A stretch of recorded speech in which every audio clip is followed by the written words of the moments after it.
அன்னையர் மற்றும் செவிலிய தின விழாவை ஒட்டி ராணிப்பேட்டை மாவட்டம் ஆற்காடு அடுத்த திமிரி அருகே உள்ள காவனூர் இந்திரா நர்சரி மற்றும் தொடக்கப்பள்ளியில் உலக செவிலிய தின விழாவும் அன்னையர் தின விழாவும் பள்ளி வளாகத்தில் நிர்வாகி ஆர் சேட்டு தலைமையில் நடைபெற்றது.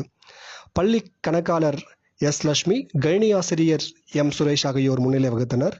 பள்ளி தலைமை ஆசிரியர் எம். கோபி வரவேற்றார்.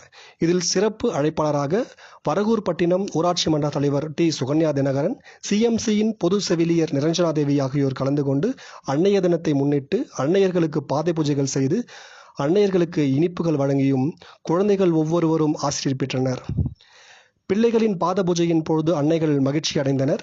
திமிரி வட்டார சிஎம்சி மருத்துவமனை திட்ட முகாமின் பொதுச் செவிலியர் நிரஞ்சனா தேவியின் சேவையை பாராட்டி சால்வைகள் அணிவித்தும் நினைவு பரிசுகளை பள்ளி கணக்காளர் எஸ். லட்சுமி வழங்கி பாராட்டினார். நிகழ்ச்சியில் ஊராட்சி மன்ற தலைவர் டி. சுகன்யா தினகரன் பேசியவை, காவனூர் இந்திரா நர்சரி மற்றும் தொடக்கப்பள்ளி என்றாலே சிறந்த பண்புள்ள மாணவர்களையும் தரமான கல்வியாளர்களையும் உருவாக்கும் பள்ளி என பெயர் பெற்ற பள்ளி.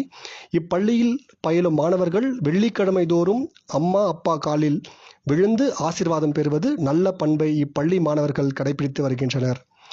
தற்பொழுது வெளிவந்துள்ள 10ஆம் வகுப்பு தேர்வில் கூட இந்திரா நர்சரி பள்ளியில் படித்த மாணவ மாணவியர் தான் நிறைய பள்ளியில் முதல் மதிப்பெண்களை பெற்றுள்ளனர் என்பது குறிப்பிடத்தக்கதாகும். பெற்றோர்கள் சொல் கேட்காத இக்காலத்தில் பெற்றோர்களுக்கு மரியாதை செய்வதையும் பெற்றோர்களுக்கு மதிப்பு கொடுத்துவதையும் கற்றுத்தரும் பள்ளியாக காவனூர் இந்திரா நர்சரி மற்றும் தொடக்கப்பள்ளி திகழ்ந்து காவனூர் பகுதியில் பொதுமக்களால் பாராட்டப்பட்டு வருகிறது என்று பேசினார். நிகழ்ச்சியில் ஏராளமான அன்னையர்கள் தங்கள் குழந்தைகளுடன் அன்னையர் தின விழாவில் கலந்து கொண்டனர். அனைவருக்கும் இனிப்புகள் வழங்கப்பட்டனர். முடிவில் உதவி ஆசிரியை எஸ். சந்தியா நன்றி கூறினார்.